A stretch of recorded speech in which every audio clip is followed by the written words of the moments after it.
El Señor esté con vosotros. Lectura del Santo Evangelio según San Mateo. En aquel tiempo subió Jesús a una barca, cruzó a la otra orilla y fue a su ciudad. En esto le presentaron un paralítico acostado en una camilla. Viendo la fe que tenían, dijo al paralítico: «Ánimo, hijo, tus pecados te son perdonados». Algunos de los escribas se dijeron: «Este blasfema». Jesús, sabiendo lo que pensaban, les dijo: ¿Por qué pensáis mal en vuestros corazones?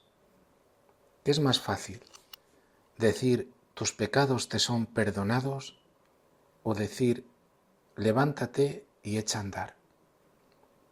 Pues para que veáis que el Hijo del Hombre tiene potestad en la tierra para perdonar pecados, entonces dice al paralítico: ponte en pie, coge tu camilla y vete a tu casa. Se puso en pie y se fue a su casa. Al ver esto, la gente quedó sobrecogida y alababa a Dios que da a los hombres tal potestad. Palabra del Señor. Hoy, queridos hermanos, tenemos que escuchar estas lecturas y en particular todo se centra en esto que dice el salmista, que los mandatos del Señor son rectos y alegran el corazón, que la norma del Señor es límpida y da luz a los ojos,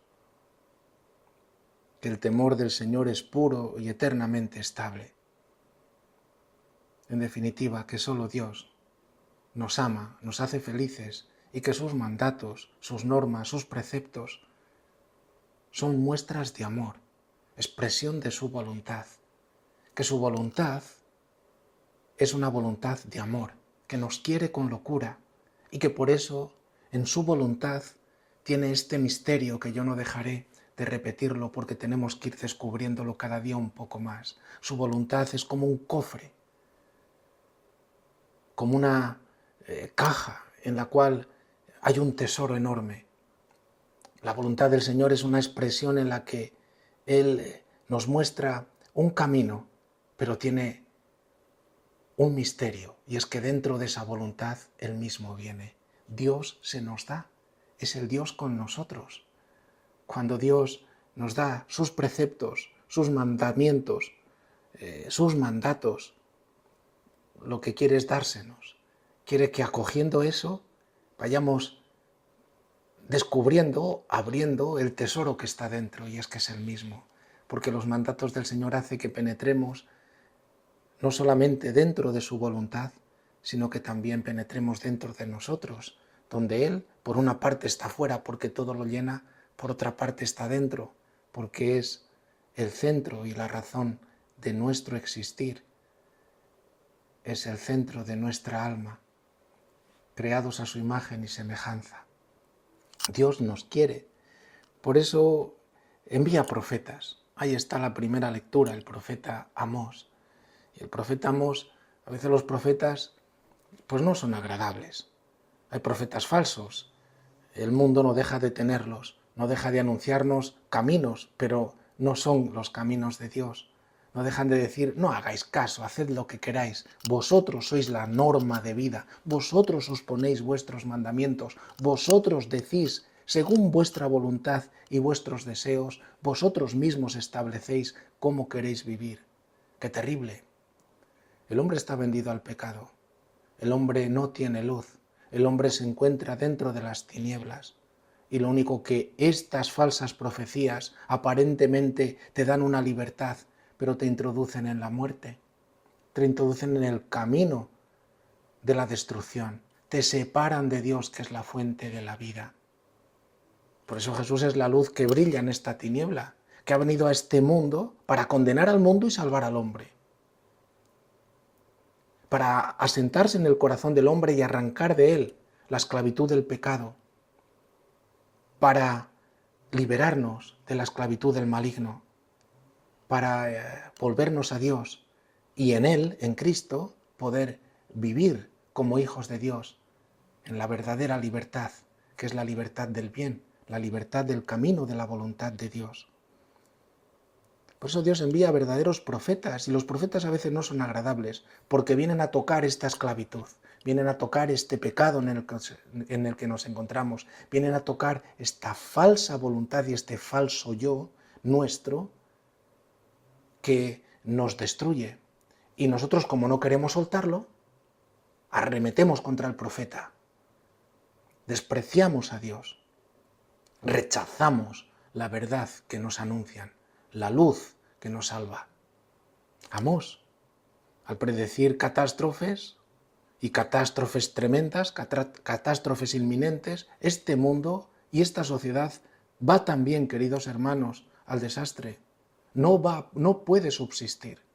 Está sentada en falsas leyes, en leyes malignas, en intereses propios y económicos, en el único interés de dar culto al dinero y a través de ello de dar culto al maligno, aunque no lo veamos.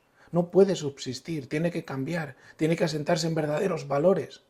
Una democracia que se corrompe no puede subsistir y lleva a la ruina a la misma sociedad, donde a través de leyes manipuladas se establecen dictaduras de las leyes, pero leyes que se configuran en función de los intereses partidistas ideológicos y, por tanto, no importa quién caiga. Amós no era agradable. Ha sido enviado desde el sur al norte. Estamos en el siglo VIII antes de Cristo. Estamos en el reino del norte, reino de Israel.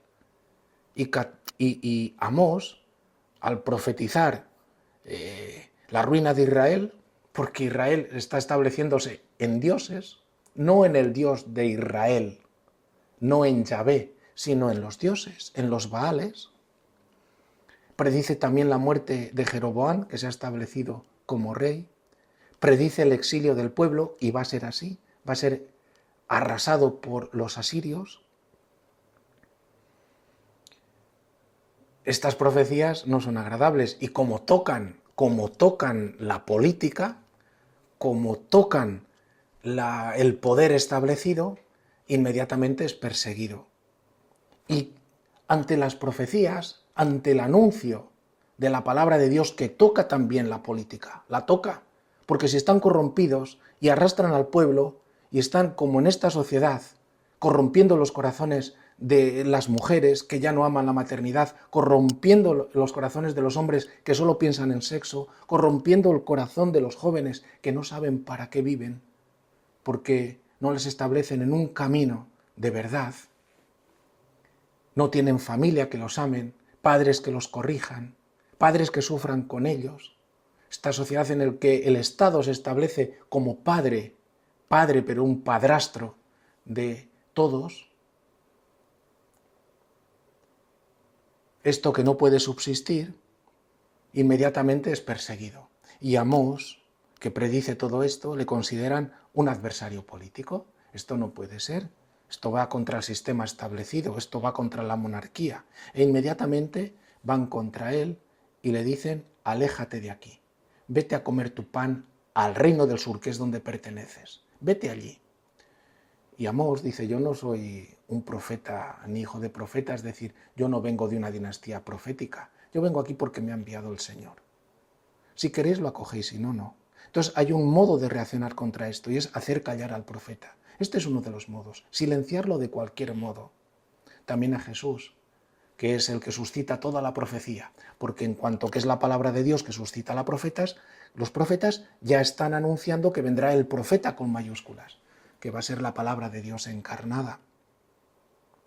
Por eso le consideran un adversario político, un adversario contra la monarquía, contra el poder establecido. E inmediatamente es considerado un hombre peligroso. Aléjate de aquí, vete a ganar tu pan, dice Amós. Mirad que yo no vengo aquí por pan, que yo no estoy anunciando esto por pan, a mí tampoco me está pagando nadie. No es verdad. Vengo aquí por Cristo. Y Amós dice, vengo aquí porque el Señor, Dios de Israel, me ha enviado. Amós, considerado un peligro, le aconsejan que se calle, que se vaya y que retorne a Israel. Y Amós dice, mira, pan no me faltaba, tenía ganado y era agricultor. cultivador de sicomoros.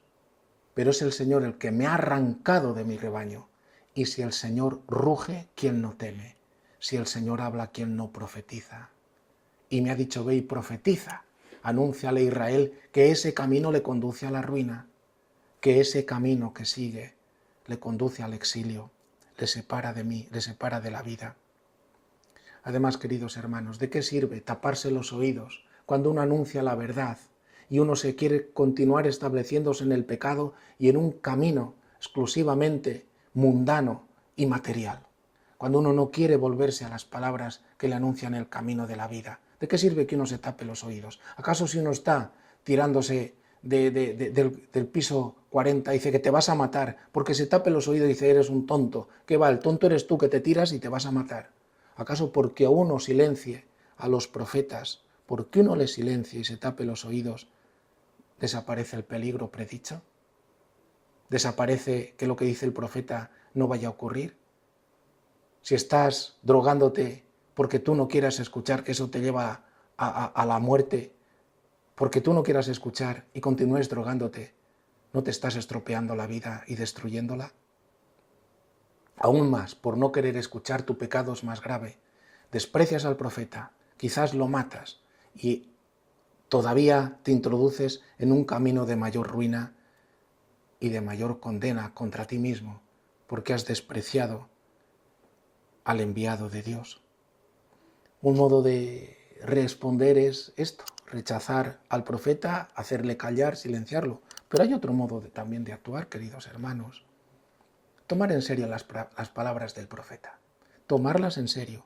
Y mirad que para los hijos que son amados por los padres son verdaderos profetas si los conducen por el camino de la vida, de la verdad, de la honradez, por el camino de Cristo. Y harían bien los hijos en escuchar las palabras de sus padres.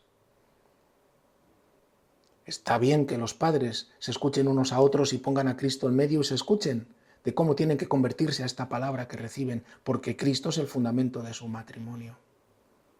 Y los que no creen en Cristo, Dios es el fundamento del matrimonio. Dios es el que junta a Adán y Eva, el que lleva a Eva a Adán y el que le dice a Adán que la tiene que querer como carne y huesos suyos. El amor es Dios el que lo establece. Tomar en serio las palabras del profeta y entonces obrar para que la catástrofe que anuncia, el desastre que profetiza, no ocurra.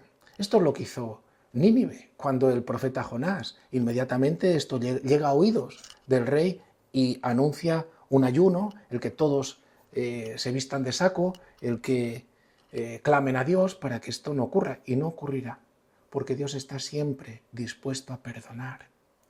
Las profecías están en función de que nos convirtamos y de que el mal que eso nos trae no ocurra. Dios está siempre dispuesto a perdonar, lo dice hoy, en Jesús lo ha manifestado, hasta el extremo Dios perdona, acordaos siempre del malhechor arrepentido, hasta el último instante perdonar. Por eso Jesús le dice, estás en el camino ya, hoy estás en el camino del paraíso, hoy mismo estás estableciéndote ya hacia ello, después tendrá una purificación, es necesaria, pero estás en el camino ya, hoy mismo estarás conmigo en el paraíso, en este camino que conduce a la vida.